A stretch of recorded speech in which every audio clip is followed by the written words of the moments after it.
절대 때는 안 밀고 있습니다. 때를 밀면 좀 개운하고 피부도 매끈해지잖아요. 왜 밀면 안 되는 거예요? 각질층은 죽은 세포로 이루어져 있기 때문에 기능이 없다라고 생각할 수 있는데요. 전혀 그렇지 않습니다. 이걸 무리하게 제거하기 시작하면 우리 몸에서는 각질이 부족하다 판단하고 더 많은 각질을 빠르게 만듭니다. 즉, 악순환의 시작인 거죠. 그래서 올바른 목욕 방법은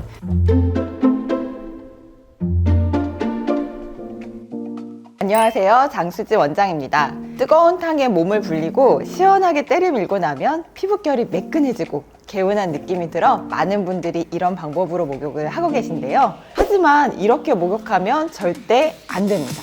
우리가 어릴 때는 양치질하는 방법, 또 손 씻는 방법, 이런 것은 유치원 때부터 배우는데요. 막상 올바른 목욕 방법에 대해서는 배워본 적이 없는 것 같아요. 그래서 잘못된 방법으로 목욕을 하고 계신 분들이 많은데요. 특히 특별한 이유 없이 자주 피부가 가렵거나 또 붉어지는 분들, 아토피 피부염이 있는 분들은 이번 영상 주목해 주세요. 오늘 때를 밀면 안 되는 이유와 올바른 목욕 방법까지 알기 쉽게 설명해 드리겠습니다. 그러면 원장님께서는 때를 안 미시는 거예요? 네, 안 밀어요. 20대에는 바디 스크럽을 쓰기도 했었는데요. 지금은 바디 스크럽도 여름에 팔꿈치나 발 뒤꿈치 같은 부위만 국소적으로 소량 사용하고 절대 때는 안 밀고 있습니다. 때를 밀면 좀 개운하고 피부도 매끈해지잖아요. 왜 밀면 안 되는 거예요? 왜 때를 밀면 안 되는지 이해하려면 먼저 때가 무엇인지에 대해서 알아야 돼요. 우리 피부는 항상 같은 상태로 있는 게 아니라 진피 하부에서 새로운 세포들이 만들어지고 이것이 위로 이동하면서 진피 상부, 표피, 그리고 각질층이 됩니다. 우리가 때를 밀면 각질층이 떨어져 나오는 것입니다. 각질층은 죽은 세포로 이루어져 있기 때문에 기능이 없다라고 생각할 수 있는데요. 전혀 그렇지 않습니다. 각질층은 외부 자극으로부터 피부를 보호하고 피부 속 수분 증발을 막아서 피부 수분도를 유지하는 데 도움을 줍니다. 각질층이 약해져 있으면 외부 세균이나 바이러스에도 취약해져 피부 감염의 리스크가 올라갑니다. 또 우리 몸은 기본적으로 우리 피부를 보호하는 방향으로 움직입니다. 각질이 필요한데 인위적으로 각질을 빠르게 과도하게 제거하면 우리 몸은 더 많은 각질을 필요하다고 생각하고 각질을 더 많이 만들어내고 필요 이상의 각질이 쌓이게 되면서 피부도 거칠어지는 악순환이 반복됩니다. 피디님 혹시 때 미실까요? 그때 밀었는데 사실 저도 이제 안 밀어요. 그렇죠. 이제 때를 밀어보신 분들은 공감하실 텐데요. 때는 언제까지 밀죠? 안 나올 때까지. 그렇죠. 안 나올 때까지 밀잖아요. 그래서 최소한의 필요한 각질층도 과도하게 제거되기 때문에 때는 밀면 안 됩니다.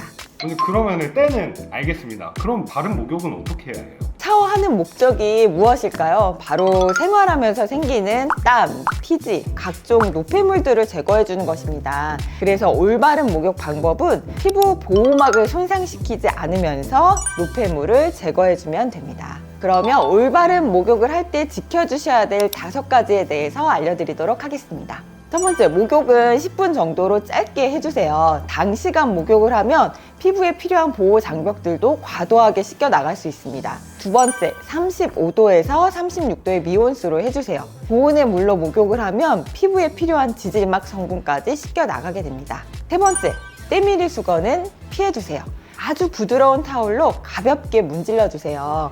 그러면 기능을 다한 각질세포만 제거가 됩니다. 처음에는 뭔가 개운하지 않다, 씻은 것 같지 않다는 느낌이 들 수 있는데 때를 밀어서 과도하게 제거하면 직후에는 피부가 매끈할지 몰라도 피부 속에서 보호막이 없어졌다, 응급상황이다, 이렇게 생각을 하고 더 많은 각질을 빠르게 만들어냅니다. 제거되는 각질이 적으면 만들어지는 각질도 적어지면서 피부 속 균형을 맞추게 됩니다. 네 번째, 물기는 문지르지 말고 수건을 톡톡 두드리면서 제거해주세요. 겨드랑이, 사타구니, 발가락 사이, 특히 물기 잘 말려주세요.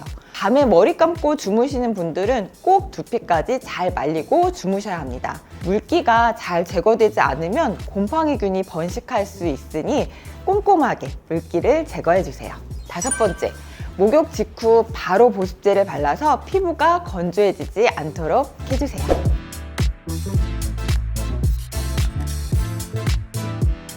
때는 밀지 말아야겠다는 생각이 드는데 네. 겨울 되면은 발 뒤꿈치나 뭐 팔꿈치 이런데 하얗게 각질 올라오잖아요. 이것도 밀면 안 되는 거예요? 이럴 때는 각질을 무리하게 제거하는 것이 아니라 보습제를 발라서 각질이 들뜨지 않게 보습을 해줘야 합니다. 이걸 무리하게 제거하기 시작하면 우리 몸에서는 피부 보호막인 각질이 부족하다 판단하고 더 많은 각질을 빠르게 만듭니다. 즉, 악순환의 시작인 거죠.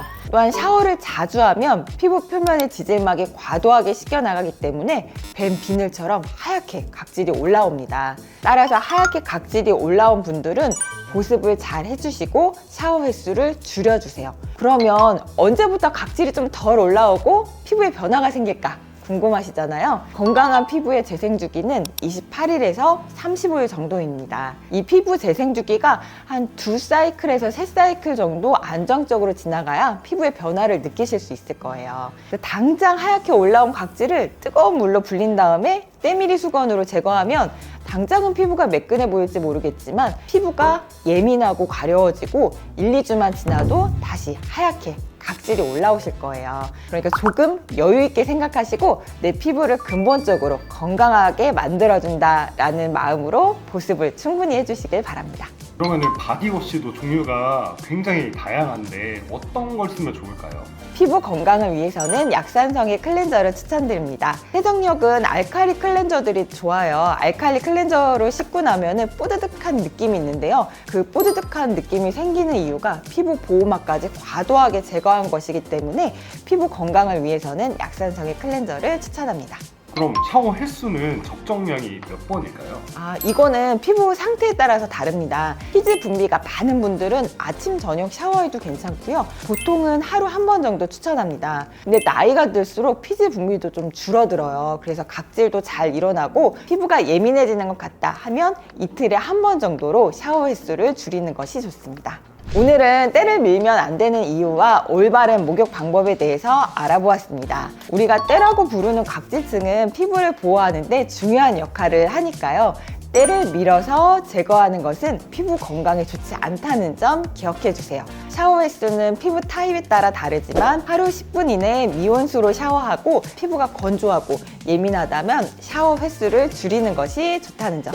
또 샤워 후 물기는 두드려서 제거하고 겨드랑이, 사타구니, 발가락, 두피는 특히 신경 써서 물기가 남지 않도록 꼼꼼히 체크해 주세요. 오늘 영상 사랑하는 가족, 친구들에게 공유 부탁드리고 이번 영상 도움되셨다면 알람 설정, 구독까지 부탁드릴게요. 지금까지 이올림위원 장수지 원장이었습니다. 감사합니다.